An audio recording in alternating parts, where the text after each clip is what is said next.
Welcome, everyone. This session is entitled Mobile Computing with App Inventor in Middle and High School. Our presenters are Yu Cheng, is it Hu? Shu?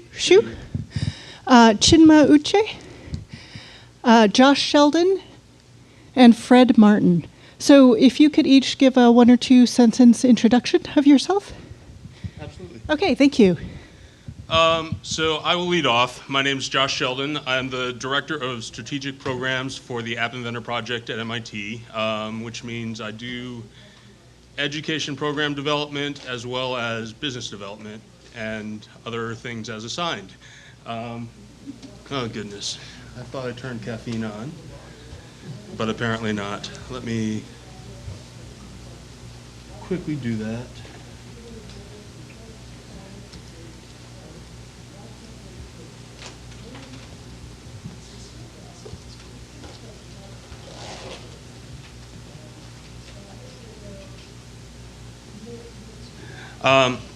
So we will be doing a panel here. I'll be moderating, and before that starts, I will give a very quick introduction to App Inventor for those of you who are not familiar.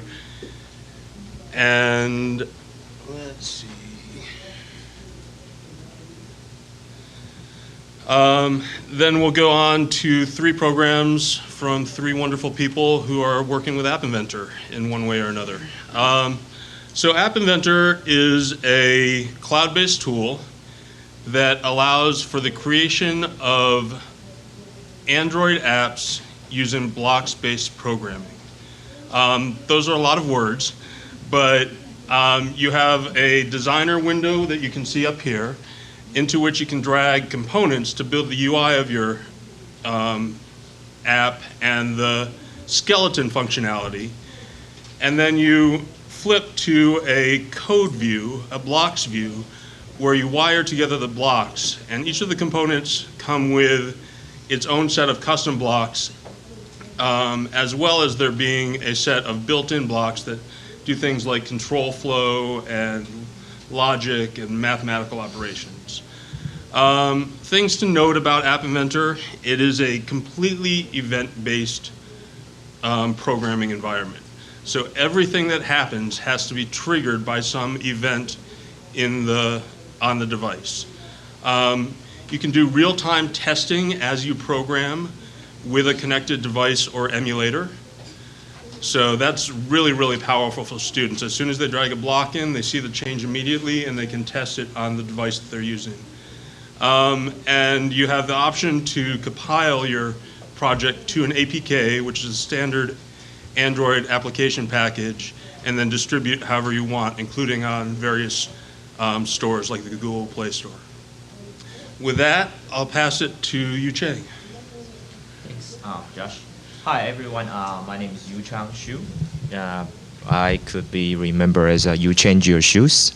I'm from Boise State University. We got blue turf and blue pool, too. So my experience, like with my other excellent colleagues, it's a bit, I would discuss it more on the pedagogical side. So I have a few experience of like using these wonderful tools with my students, ranging from high school students to adult learners who are teachers or work in industry. And one common idea is that, oh, this is a great tool for empowerment, like many other wonderful tools out there too. But this little green people associated tool really, because it's mobile, like deployment ability is quite amazing. So that's why I got stuck with it and then couldn't have a meal without it. So that's one of the story. So these are some of my experience, but today I want to focus on one online quest-based learning teacher camp, and the other one is some 5-day with my precious Fridays for several years with the high school students. Both are awesome. Yeah, we talk about middle school and high school today, but the reason I'm talking about the teacher camp is that what I try to do is model the, well, good or bad, right? But to model the quest-based learning environment and teaching for them. And it's done in 3 weeks in summer 2012. I did this for like several times, but I want to focus on this one. I got 10 quests on some platform called 3D Game Lab. It's just a name, but it allows for quest-based learning. I will introduce the interface a bit. And I also have some live sessions with them, the students using Adobe Connect. And for this session, we have 34 adults. And, as I said, it's kind of a quest-based learning, and I hope you're able to see the interface. So basically, it's some columns, and you're able to do it. Forgive me, I listed like AI 11, AI 8, AI 9, so I did that intentionally because I rank it with the good ratings first. They are ratings for me, for the quest. So, but basically, we have 10 and plus 1 kind of, I want to check on them to see how they are doing, what do they like or not. But you got several columns. So they got experience points around in the middle. You can see the little number, 10, 20, 20 stuff. And how much time they completed, they will kind of report it, and different stars and categories. So it also can be tied to the standards, so many more standards are incorporated, so it's convenient for teachers to use it in the class, and depends on how long they want to do it. Right, you can differ for different duration and number of quests and what kind of badges and awards to give them. And there's also a forum on the guild site. It's a separate site. I will talk about this more because it's a good and bad kind of dilemma thing. So the benefit is that it's self-paced and flexible. So you decide on you are your own quest owner. You decide on which path you want to take, and there's no pressure. I put ... because it's flexible, it's good, but also the issues of no pressure. Okay, because sometimes you need something to push you through, incentive or not, right? Or something really want to drive you. Got a prerequisite set up. It's convenient for teachers. A game-like experiment. Like I said, experience points. This is important in game-based learning, and badges. Okay. And this is how it sets up. The reason I have these numbers because we have aggregated data, so it's kind of 51 for setup. But you can see the amount of people completing the quests quickly dwindle down. Not because, well, I want to say not because the quests are not fun, because there are so many candies in the shop. They have several camps in the same time. And the reason is that you need more time for app development, app design. If you have other, I don't know, more easier quests for you to get the experience points that tie to your PD, they will do that. So it depends on how many candies in the shop and what's the incentive for them to get to it. So, and I appreciate those, really the students who finish it. Say we got 2 completed everything. So that's an awesome in this context, kind of awesome kind of turnout in this context.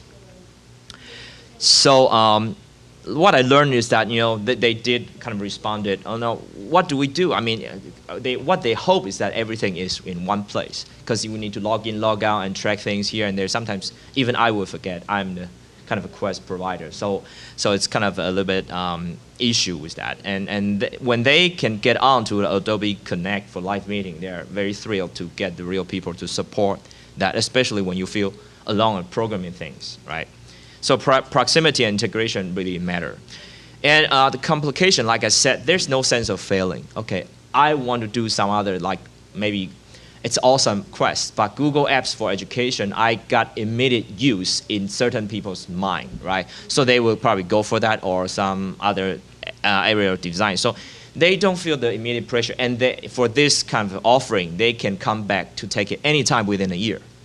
So it's not that I have to finish it now to get my experience point, to get my PD credits. That's something for us to think about. Yeah, and like I said, probably it's, built-in requirement or to provide peer feedback and solution to tie it with the incentives that really matters for the, promotion and stuff. That would be more helpful. So, and some students specifically said that, I'm not interested in XPs. I'm an adult. I want to learn what I learn. I know what I want. So it's also something, maybe it's my design, but maybe it's what's called real incentive. It depends on how you motivate or sell them. So what I want my students to do is also think about, does the XPs mean anything to their students too? So, and there are so many different initiatives, open badges and backpack and stuff. So with that, is that part of the initiative or something they think about in their school? So I'm trying to do, like I said, modeling, good or bad. They can see some flaws or some good aspects and thinking about how they would do to change or modify the way I kind of do it for them. Okay, next. So in the future iteration, I would like to offer more sub-quests. Like I said, this is pretty generic. So they got some initial ideas and practice apps and then go into their development, which are good. But what about some really some computing side, programming side? What do they learn right in this unit instead of just completing it? 3 weeks is really little, but for some people, they spend much more than that time. Because as I can tell, I mean, they told me they didn't want to put down their Abby Mentor or mobile device even when their children are crying for food and stuff. And I feel so bad because they said there's so much out there in the world that I have 9 different ideas. Could I just have 1 more minute to do it? I mean, yeah, they share it with family, say this is what your mom did with chocolate app or Christmas app. They're so happy. Their kids say, Mom, is this really what you did? Their kids check out the Google Play to make sure there's no similar app that's developed, right? But they feel the empowerment and being like the hero or heroine of their kids, which is so awesome. I'll quickly go through the 5-day F2F. This is something I feel thrilled too. They are the kids who are the first generation going to college in their family. They have little support in most of the cases and financially really kind of stressed in their family. But they got to attend some program called TRIL. It's national kind of a war program. In Boise State, probably they've been working for about 50 years. Consecutively, they try to reapply and also got it. And I designed some 5 half-day camps for them to attend, and it's part of some digital technology course, which they love it. It's been the 3rd year till this summer. So they also, it's 5 days more. It's much shorter again, but they are very happy because I'm very happy because I got some help from computer science students and technical coordinator and the teachers. They all get buy-in and they did their own apps too in class. And then the second iteration, they said, I want to help in class. And then they did help. And one of them very proactively saying, I want to share my app proposal with the students because I want to use this with them. And there's nothing more more empowering than this, I could tell, because they use it right away and they do the modeling themselves. So like I said, this special group of wonderful kids, some of them, they are from a Hispanic family. And in Idaho, we have a large population. Well, it's relatively large. We got 13%, but most of them, they are not into computer science or don't see the need at all. The immigrants or farmers, because we have lots of potatoes, right? Thanks to them. But if they can connect this with something they care, like irrigation schedules or when to hand out when it's not in season time, or there's so many things they can do, but it has to be something meaningful, and they care about family and how to connect with their people. So these are all present unique challenges and care or needs. We got a good representation. Almost half of them, they are girls, and they actually have the most completed apps, right? We got 2 out of these, and they are really into music. Not only girls, but like this lady here, she created some Snap, the music player, so use some list functions and really link to the website, web viewer stuff, and she did the music app. And the other lady, she really did an app that also functions well.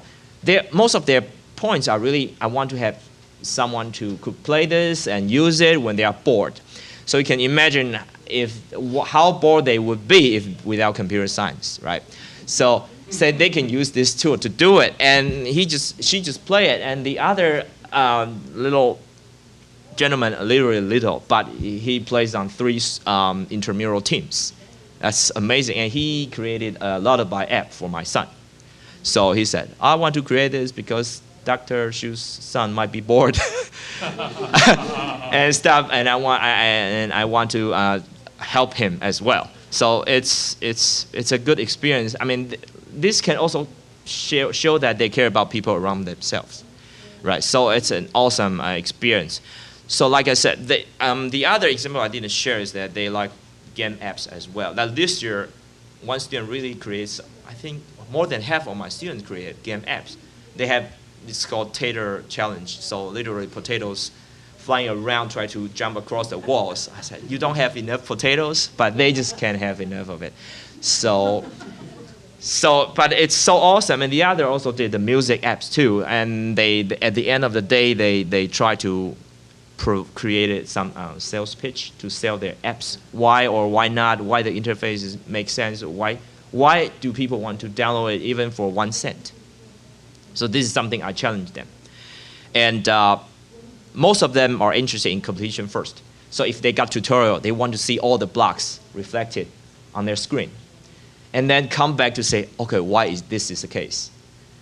But it's also depends on how we kind of facilitate it. So I have much to think about after these years of experience as well. And this really tied back to Yasmin's keynote. This morning, she talked about the social part, right? Social culture and making some literacy related.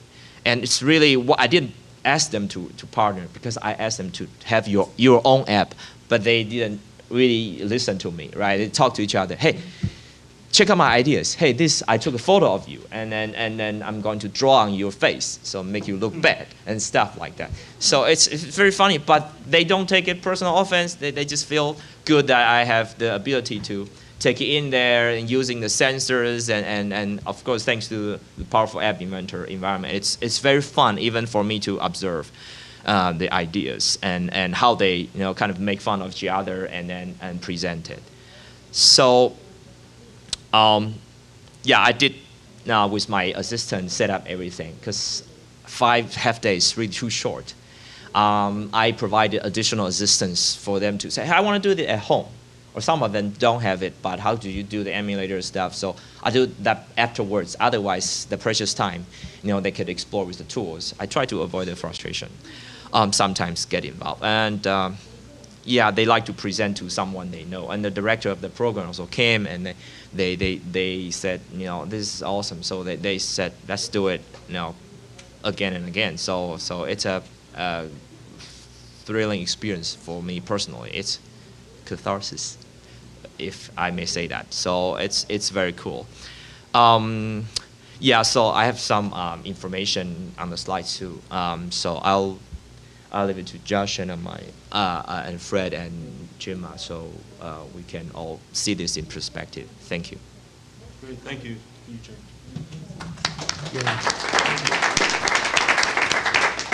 Pass the mic and Dr. Jim.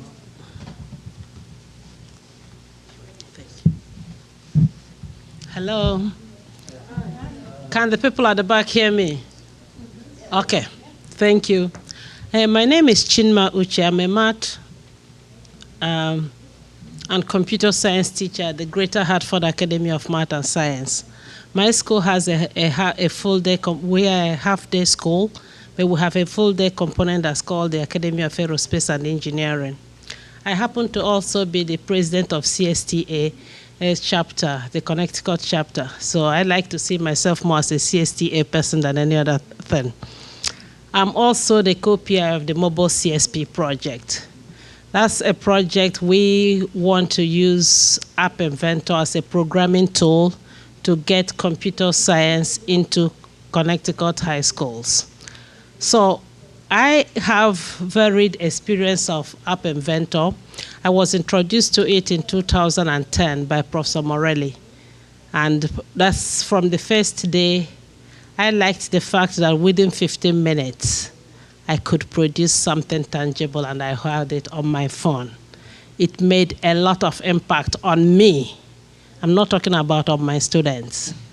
That's on me because I had never taught computer science. I'm going to talk about my background a bit, and so why I like this tool. I have a math degree, and I took computer science as a required course. So it never meant anything to me. I just was only interested in getting a grade and moving on. But then I had also the experiences. A few years later, as a math teacher, I wanted to know what was going on. So if I told you what language I did first, then I'll tell you my age, and I'm not going to do that. So I took C++ and other things, and then I came into this country in 2002. And my professor, my director, looks at my resume and says, "Oh, you're going to teach computer science." I said, "No, not me." And he said, you have to teach it. You seem to have this background, and we need somebody to teach AP Computer Science A. I thought I couldn't, but I had helped one of my colleagues before with answering some questions in C++. So that person said, "Chim, I think you can teach it." So I found myself living on the College Board website, reading all the emails on the AP listserv, borrowing everything. So I taught it. So I survived, but because I had good students. So it's like we did well, but not me, it's the students. But however, it wasn't really something I would on my own spend time trying to do more than I was required to do. But after I was introduced to App Inventor, I found myself spending time on my own, not because my students need it, trying to program things. That's not me. That's not normal. And if I had it, the other one was I had to cover my curriculum. I wanted my good students to do well. I wanted them to get 5 so that the school looked good. It wasn't me wanting to do anything myself. So, but after I was introduced to App Inventor, I found myself trying to write programs. And not only did I find myself writing programs, I had them on my phone. People in my church got to know that I taught computer science. I went to the hospital one day, and a little girl was crying, and I just touched my Hello Paw cat, and it did meow, and the child turned. And the child played with it, played with paint pot. I could do something somebody would use outside the computer science classroom. So I fell in love with App Inventor. And then I knew my students would like it. And that has been my experience up till now. So I find it's really relevant to students' life. The way it's set up is beautiful. It makes you creative. It makes you want to do things. And it brings up ideas students would never have thought about. They produce their app, and they do. So the first year we did for CS Ed Week, I'm CSTA. I like CSTA, everything CSTA. So I like CS Ed Week. So the very first year, students wrote an app. We did a showcase for parents during CS Ed Week, and it was wonderful. Their kids could do things. We set up a room where parents could write their own apps. They didn't write anything serious, but they were happy. So the whole thing was I was trying to get across to parents that computer science is accessible. We didn't go beyond Hello Paw, that's the cat making meow. But when parents download it on their phone, they believe they've achieved something. And so grab and go QR codes. So when my students do things, they write up and they put their QR codes so somebody could test their app. That was wonderful and powerful. And that's what I've liked about App Inventor up till now. I think I've done most of the things I wanted to talk about. But I've taught it as a pilot. So after that summer of 2010, I heard about CSP, and I applied to pilot with Professor Morelli as the college mentor. I didn't realize there were 7 big ideas, and I had no clue about any of them. So it's wonderful to have these college professors. He was the one who broke it down. So it's like I teach them now. I can actually at times argue with him. But without Professor Morelli, that will make no sense to me. Those 7 big ideas, where to start, where to end, what to do, meant nothing. Now I feel more confident because I've seen many other CSP projects. I've listened to so many other people, so I feel better. I can at times argue, oh, I want to do this differently. But then I didn't have a clue. So he helped me. So 2011, 2012, I piloted it with 10th and 11th grade students who were honors level students. So we did a lot and it was good. So their work was very good. So they're all on their websites. Usually because they do good quality work, when I write college references for my students, I put a link to their website. Just say if you want to have an idea about this student's work, you go to their website and see what they did. And I tell my students, if you do a good job, you'll be able to show yourself to your colleges. If your website is crappy, then you're talking about yourself, not me. So 2012, 2013, I did it with 9th and 10th grade students who were honors level students. And they did good quality work. But 2013, 2014, I got these students who have never taken honors level classes. It's really difficult. I just want you to have an idea that it's different depending on the students you have. They were all engaged. They all did good work, but the level of work my last 11 students produced is unbelievably. That's like, I based my curriculum on the 2011-2012 experience. The 12-13 students completed it and we did more. But the 13 and 14 students, we couldn't do much.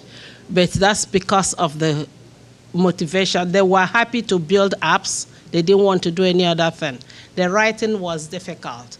However, each of them produced apps that reflected who they were or their interests. It was a tool that they could use to do their things. These are 4 different apps. The first one is a mystery app about something. The last one is somebody moving on a part. They are going through different parts. They get to a part, they diverge left, right, or something. But the students chose the top right. There is a student who is an athlete. She does running, so she built an app to show people in a race. So even though they weren't, this last group, even though they weren't at that high level, they may not get 5 on the AP, but they were able to build apps that represented their interests, and that's the power of the tool. They didn't write up my performance tags for me to submit to the college board. They refused to format things in different forms, but doing what they wanted with App Inventor was important to them. Miss, when are we going to write the app? They don't care about all the other things I wanted them to do. So, outside using it in the classroom, I've used it to support out-of-school programs. There is something we call CPEP. It's an engineering program for students in Hartford and Newington. Those are really poor performing school districts in our state. So there is this grant somebody got to just run Saturday schools to support them. So we thought the tool, because was good for them and they did very well with it. One other thing I've used App Inventor to do is the Technovation Challenge. I don't know if you're high school and you've never done it and you have girls in your classroom, it's a really good project. I know it takes time, but it's really wonderful for the girls. It gets them to do things their own way. What I like about App Inventor is whatever they're doing, it's their idea, not my idea. So a group of girls, a team of 5 girls meet together, think about an app they're going to do. At the end of this contest is supposed to be a $10,000 prize if you win.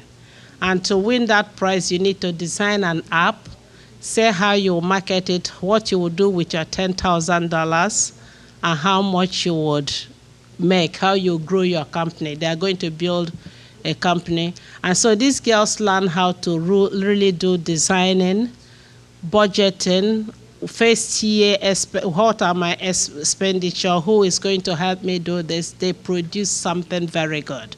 So I had students do Technovation last year, 2013, we had 2 teams of five girls each, and both teams got a Technovision Challenge is a worldwide contest, so it's not easy. With 2 of my teams, we didn't get to the top 10. The top 10 teams get to visit Twitter headquarters and others and have fun. But we didn't get there, but we got honorable mention last year. This year I had 4 teams, that's 20 girls. So do you see the interest amongst girls? And they're working together, they're designing their app, and they're talking about it. We didn't do as well as we did last year, but then most people joined the contest this year, so it's more difficult to be in the top 10. So it doesn't really, that's not the main thing. But what it has done for me is all those girls, I include them. My school has what's called an awards night. Awards night is really to honor students who perform at the top level. And most of these kids don't even know the school has an awards night because they don't get to be invited. If you're at the top level in one thing or the other, you're going to receive the MAT award. They invite you and your parents. But if you don't belong there, nobody invites you. You don't even know it exists. But because my students are so important and they are special and they are doing computer science, what can be better than that? They are all invited to the awards night. I present, Technovision has a certificate you present to them that's signed, so they receive it, so their parents are invited. And it's a big deal. You know, the math department can invite 1 person, physics 1 person, computer science 20 students. That's wonderful. And they are my girls, so they are special. So that's what Technovision Challenge has done for me. So if you have never tried, these are my wonderful girls. They are really beautiful. They are that group, this set did what we call the Pass It On app. It's about how you pass on kindness. When you do something good, how they are rewarded, they do different things. These are all different screens in their app, but their budget plan, they have a full budget, but it's really beautiful.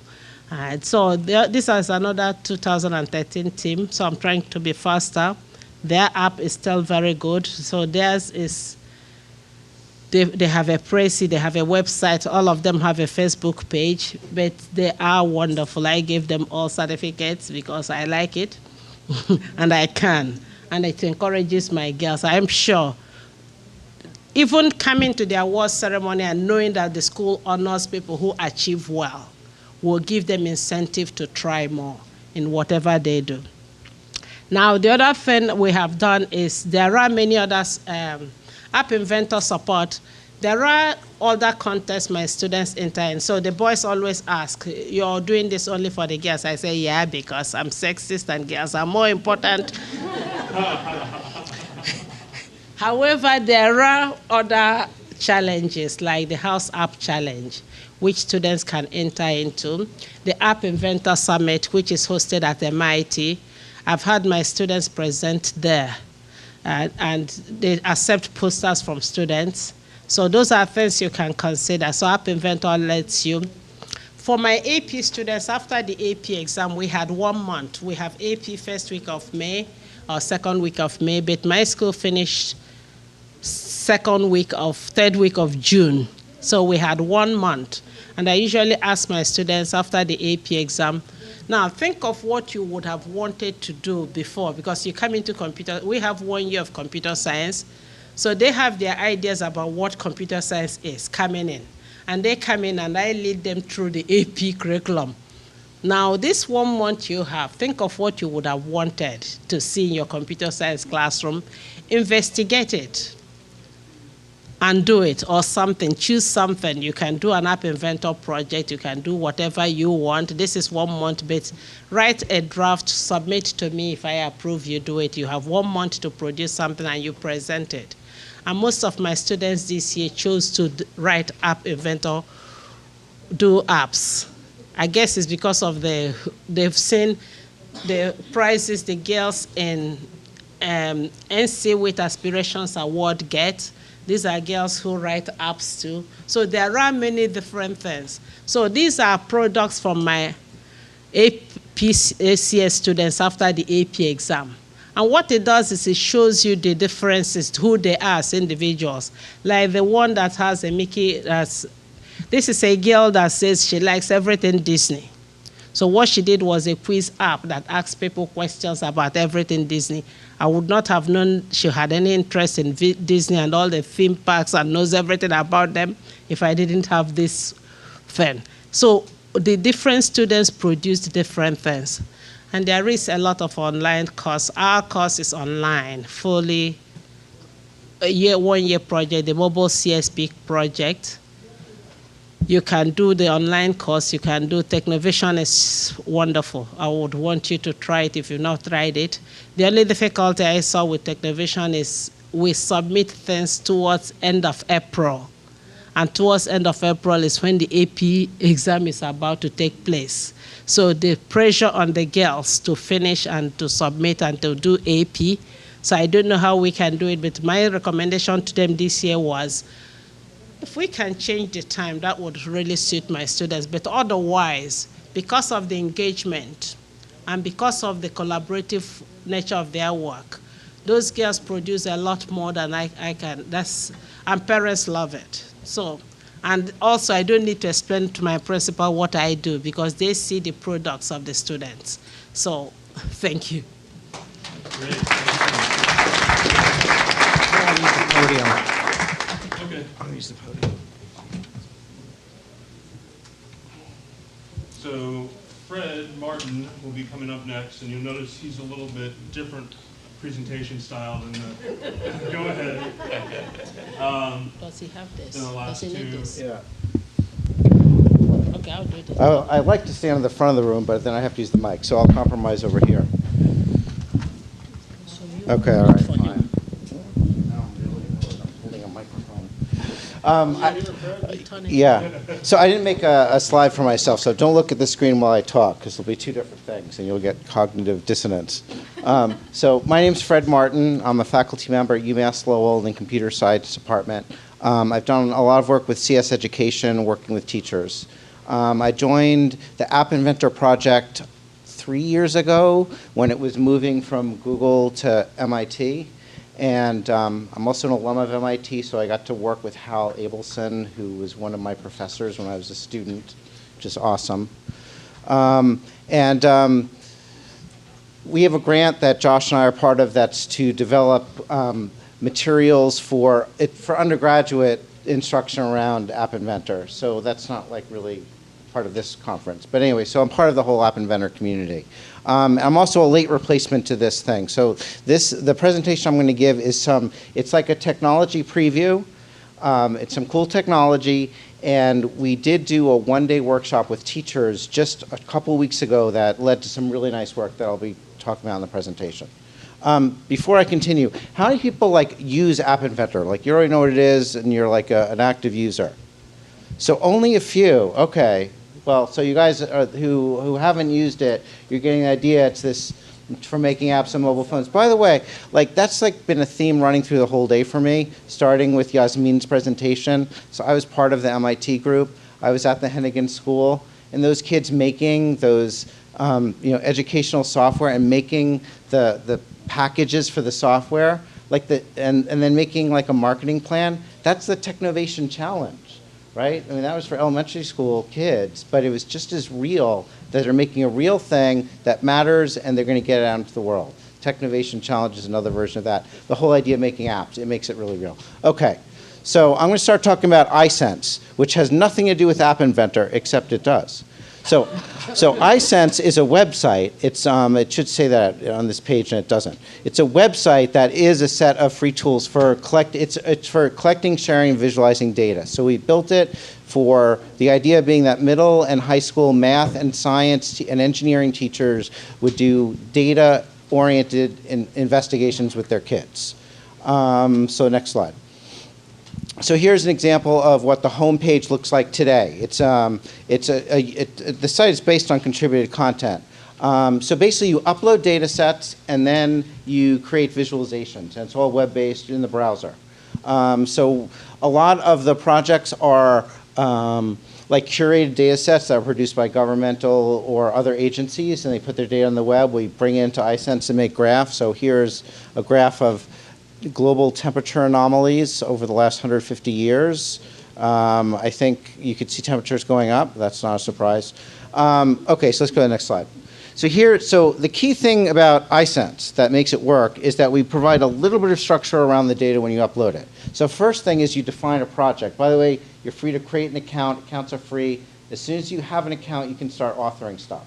So the first thing you would author is you would make a project. And the project has fields and data sets. And the fields are like the columns of a spreadsheet. In fact, you can upload a CSV.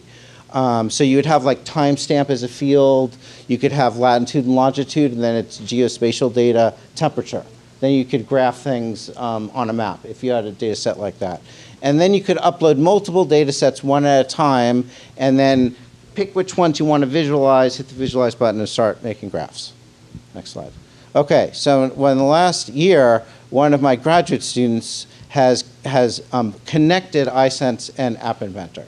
So basically what we did is we extended the iSense, our iSense site, so that there's an API for pushing data into the site and also retrieving data. And then my student, Ellen Rosenthal, working with App Inventor is an open source project. So if you're a computer science major, it's a pretty complicated piece of software to modify, but it can be done. So we modified it and added an iSense block. So let's go to the next slide. Component. Thank you. Component. Right. So we created this iSense component. You drag it out of the palette and drop it onto your App Inventor project, and then you get this property screen where you connect it to your iSense project. And that entails you need a project number, which you get from the iSense site, and then you need authorship credentials. There's a couple different ways of doing it. And that allows your App Inventor app to put data into iSense. And then you get these blocks when you get to the programming screen that let you actually do stuff. So next slide. So, okay, so you get all the stuff that's on the phone that App Inventor gives you access to. Now you have that. So you have a clock component that gives you the current time, or you could do elapsed time. You get the GPS, the latitude and longitude. Most phones have like a compass feature where you can do like magnetic north and also altitude, which is like your angle towards the sky. You have the accelerometer, so if you drop the phone, you can see that gravity went away, things like that. You can also take pictures. So, okay, so here's like an example app that we actually built. So we made an app. This was just after New Year's in the Boston area. There was a big snowstorm. We all knew it was coming. So let's make an app, and we're going to see how much snow falls, anybody that we can get to use the app. So this is, I got this working again yesterday. So like that latitude and longitude, that's here. That's the hotel. I'm used to seeing different numbers. So basically, okay, what the app is going to capture is I'm going to give my name, so that'll identify that's my data when it gets up to iSense. And then I'm just going to key in how much snow I measured, and I can also take a picture. So here I want to show you how easy it is to actually make it work. So basically, you have this block. The purple block is the iSense block. It has three parameters. One is the name of the data set that's going to get uploaded. So I just grab the text field that was on that other screen that was called name. I get the text, so that's going to be the name of the data set. And then I have to identify what are the fields, like the column names in the iSense project. And so the project I set up, it had a timestamp, it had the snow depth in inches, lat and long. And then I get those parameters out of the phone. So, and then as Josh said at the beginning, everything is event-based, so nothing actually happens until there's an event. What's the event that's gonna trigger this whole block to actually do it? When upload is clicked. An upload, okay, there's no way of knowing this. Upload is a button, right? So when you click the button on the home screen, then that code runs and it happens. So it actually worked. So here's what we gathered. This is July 2nd and 3rd, the beginning of this year. Sorry, January. It's July now. The coldest winter I ever spent. And this was actually a coastal storm. So we later compared this with the New York Times map. And so this is also showing off one of the graphing tools. One of the features of iSense when you have geospatial data is you can do a heat map, and we selected heat map it by temperature, so the bright red spots are where, sorry, heat map by depth. That's where the depth of the snow was the most. There's also attached to that same, yep, go ahead, Josh. There's also, I'm just clicking on another tab on the website, the Photos tab. Those are some of the photos that were uploaded with the app. So it actually works. Okay, so now what we did was so 6 months later, we ran a workshop we had about 10 teachers come to our workshop. It was, it was last minute. Basically, teachers volunteered. There was no stipend or anything. It was just teachers volunteering their time to come to this, who are interested in this. So here's some things they built. So basically, we said we showed them how it worked, and we said come up with something that would be meaningful to you and your students. So one teacher built their school goes to Crane Beach. It's a beautiful beach in the North Shore of Massachusetts. They put a stake in the ground and measure how deep the sand is as you walk towards the water. So they built an app that would do that. It was manually entered data. Another teacher was really interested in recording her school's basketball game. So she built an app that, as the game's running, you could key in player, you'd have a pick list with the player name, and then you could record when they scored a field goal or free throw, or they got foul, or they committed a foul. Another teacher, her school is seriously dealing with standardized physical activities in the gym. The kid just standardized other testing. We have to measure how many sit-ups they can do and so on. So she created an app that would let you record these things and upload it. Are those links live? Let's hit one of those links. Okay, let's see if I can do it backwards. Let's do the physical activity ones.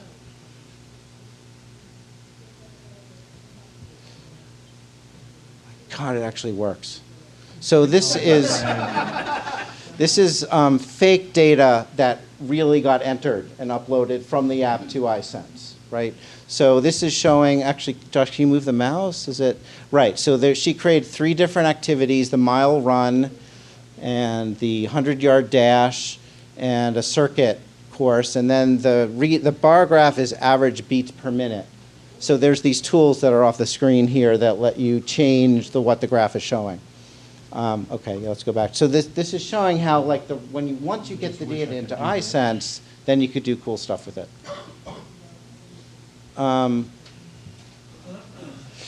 I'll just actually talk about one more. The first one, the central limit theorem. So this is sort of a different category. So this was an AP Stats teacher. So he created an app that used the random number feature of App Inventor programming language that did a bunch of randomized draws from a fixed population and then uploaded the result to iSense. And so then you could run the simulation a bunch of times. And then as you get more and more data, you get something that more closely approximates a normal curve in the visualization. So he was really keen on using that with his stats students. Okay, so what's the big idea? So this is a slide that we made for iSense. So the whole idea of iSense is getting kids to really engage with data. The AP Stats example is a good one. We've done a lot of work with math and science teachers, and the act of getting the data into iSense forces you as the designer of the pedagogical activity to actually make kids measure stuff and try to measure it in a consistent way. Your teachers do that anyway, but when you're going to be looking at those data on iSense, it makes it more concrete. This became more obvious to me when I was working with a biology teacher. And I don't know how many of you, I haven't been in a bio lab since I was in high school, and not even then because we didn't have labs. But it was like cooking, right? You're doing all this stuff and you sort of hope that it works and you get some measurements at the end, but it was so sloppy. It was kind of amazing that anything happened at all. But I really got the sense of if we really committed to this, then we'd be getting numbers and comparing them. When you have more data, even if the data are noisy, then you could start to tell a story. So we built iSense to really elevate this thinking about data. So I think this is basically my last informational slide. So I was at Dan Garcia and Nate Titterton's workshop yesterday morning, and Nate is the stats guy, and a CS person, but he has expertise in statistics, which I don't. And he helped me understand where, data is part of the CS principles. It's actually one of those 7 big ideas is working with data. So we should be figuring out how to engage, as computer scientists, how to engage kids with data. But at the same time, there's all this content in stats. So what's the relationship? So here's what Nate told us. So 2 different dimensions. One is, okay, are you doing an exploratory analysis or a confirmatory analysis? And so he was saying confirmatory analysis, that's like calculating a p-value, making a strong confirmation that some effect exists. Understanding the math behind p-values, that's statistics. But computer science can be more exploring a data set and making sense of something, finding a story. You wouldn't be able to make as strong an argument at the end, but you could show with a graph, I think something's here. Leave it to stats to actually make this, p less than 0.05, this is real. The other thing is what sort of study are you doing? And he was saying that in a stats class, you'd be doing experiments, control and experiment group, or A/B testing. That's the stats world. In the CS world, it's more an observational study, maybe with a pre-existing data set. There's a lot of great data sets out there that you can grab and have your kids work with. So that really helped me understand how, as a computer scientist, I should be thinking about working with data. Okay, so this is the last slide I have. As I mentioned, my student Alan Rosenthal did all the work on making this happen.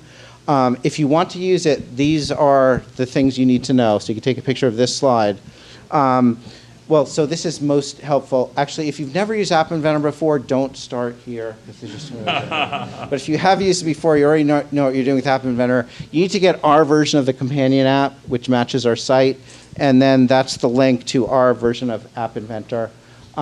You won't, it's still a technology preview stage. Josh is my strongest advocate inside the MIT team.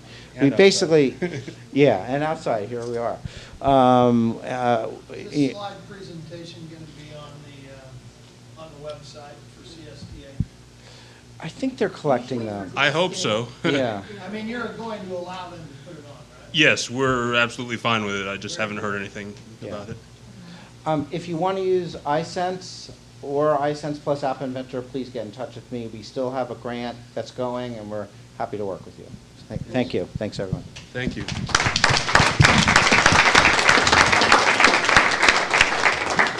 So we don't have a lot of time. I'll mention a couple of things quickly and then let it go to audience questions. First, I know some of you use App Inventor and know other people who do. We're always looking for more stories about App Inventor to share with the community. So please, please, please email me. I don't have business cards with me, stupid Josh, but my email is jsheldon, as in Josh Sheldon, at mit.edu. There were a couple of themes that I noted here. One was the adult engagement. Chinma herself, the adults working with Yu Cheng's students, building the apps alongside them and getting engaged, and the parent involvement at Chinma's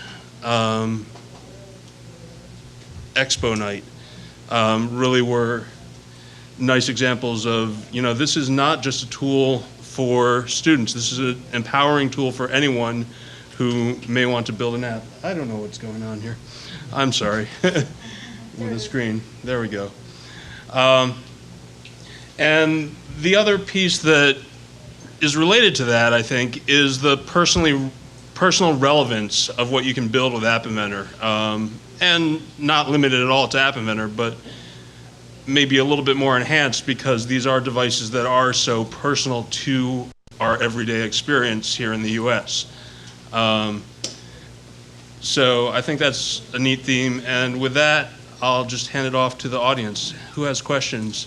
You can either come up to the... I'll just talk loud. Okay, and I'll repeat. I'm not very familiar with App Inventor at all, and I have a lab of PCs. Do I have to have machines that are either phones or some kind of mobile units that do Android to use it and display it? So the question was, I have a lab of computers and I don't have Android devices. Right. Do I need to have them to use App Inventor? The answer is, to have the best experience, yes, you do need at least a few for testing. Have you developed on the Android? You develop on the PC and the web browser. Great. Other questions? Yeah, Please. I have almost no knowledge of App Inventor. Would be a good resource for me to start learning about it?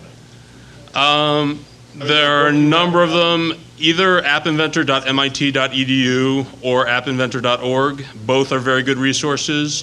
In Chinma's slide deck, there's the mobile CSP course for teachers that's going on right now. It's a online course available this summer and will continue to be available, but not with guidance, that leads you through teaching computer science principles with App Inventor as the technology tool, or the programming language. One thing is that you would want to look for App Inventor too, because App Inventor Beta is still supported, but you need Java runtime environment, and it's not like probably phasing out in some way. It's definitely going away, and it's not good.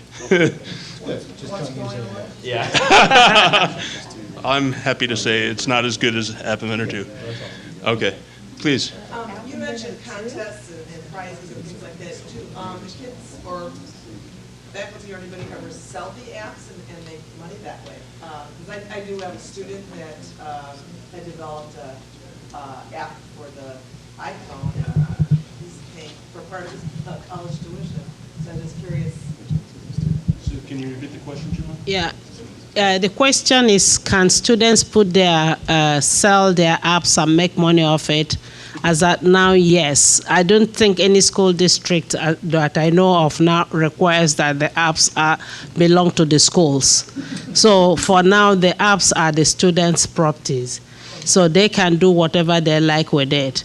There are students, I have a student last year who did my course last year. Her capstone project this year was developing an app, and she put it on the market. So if they can develop it, the Technovation Challenge teams, like this 2014, they haven't put their app anywhere because they think they want to market it. So they are not even, I didn't put their slides. The 2013 is online. The 2014 students think they want to make money off theirs. So they have it they are guarding their idea. So, and there are other kids who have done Technovation Challenge who have put theirs on the market. So it depends on the extent to which is it something somebody can buy. And part of what they do is they do a survey to put how do people respond to this, and they monitor it. It teaches them a lot. They get to know what they do, they can market and what they can't. One or two more questions. Blue striped shirt. Black sleeve. Can App Inventor support collaborative projects? Not really. There are some, so the question was, can App Inventor support collaborative projects? And not easily collaborative programming. It's something we may work in as Blockly builds in, which is the basis for our blocks-based programming, the ability to work on blocks code in a Google Docs-like way, but currently that doesn't work. I congratulate MIT for picking this up from Google and keeping the ball rolling. My concern, however, is just how long MIT will keep the ball rolling. Any prediction there? At least another 16 months, according to our latest projections. That's based on budgetary. Yeah, and if you have people who would like to collaborate with us and help it make it longer, let us know. Okay, very good. And that's so, yeah. That's like the most conservative possible thing that could be said, right? But another way of looking at it is the entire project is open source. That's So where I was about to go. Okay, so you can download and install your own instance Yeah, of you App can Inventor. run your own instance as it exists now or at the end of the project anytime and keep it running locally. And there's no indication it's going to go away. It's just, funding limitations currently. Thank you. Please join me in thanking our presenters.